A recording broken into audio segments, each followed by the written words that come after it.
bishoboka ubushobozi ntabuhari, ese abo ngabo babivuyemo bita akazi wabahereza ngo muzi mukore, mwirirwa murata ngo ufite amaboko n'amaguru ntibabuze icyo gukora. Ariko uyu munsi uba uko ubishaka kubera yuko uri kuvugana isano y'ibiryo mu nzu. Ejo munsi izabura uzabona ko burya bimwe wavugaga twari utugambo wivugishaga, wakwereka mu mutima waba ari abantu bari gucira urubanza, baceceka utwo tugambo karuca ukarumira.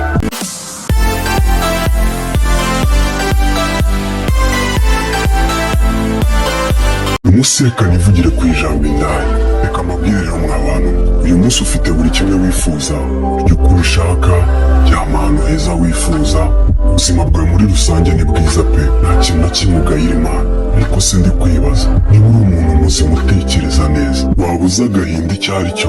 Oya, ntabyo uzi. icyo uzi ni uko ubuzima bwawe bumeze neza. Jya mbumva cyane rimwe na rimwe mujya mukunda kwiha bano bashiki bacu baba mu muhanda ngo ni indaya, baricuruza n'ibindi n'ibindi, ngo ni ibirumbo barananiranye, baragapfa barakagira gute, dore uko gisa cyabyariye umwana mu muhanda, n'ibindi n'ibindi mukunda kuvuga. gusa reka mubwire, nkunda kubabwira ijambo rimwe nkababwira ngo niba warahiriwe n'urugendo ntuzicare ngo wirare, kubera yuko amahirwe ufite ariko twese tuyafite. Yaba indaya yaba n'aba bana mubona mu muhanda, ntabwo ariko bavutse bashaka kuba. uyu munsi umuntu aremera agakora umwuga w'uburaya, yicuruza akaryamana n'abagabo ku munsi atazi umubare wabo, kugira ngo umwana ahetse mu mugongo abeho, cyangwa se kugira ngo we ubuzima bwe bugende neza. ariko twebwe mu Rwanda rwaturenze.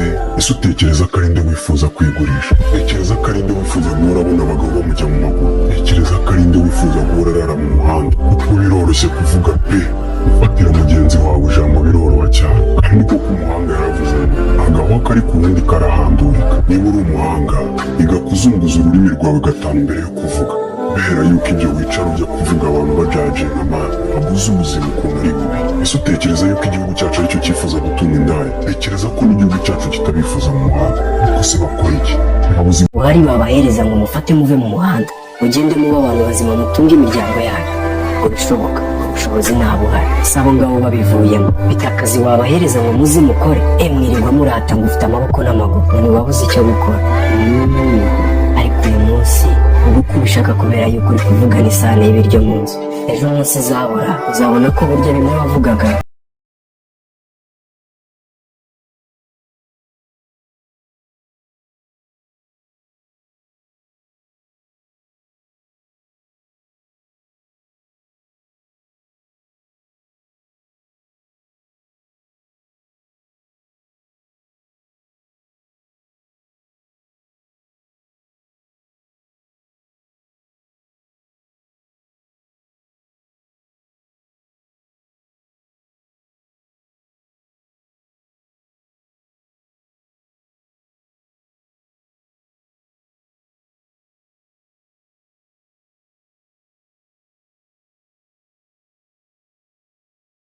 rimwe njya neza amaso hano nkitegereza, numva muri no kunsetsa cyane pe.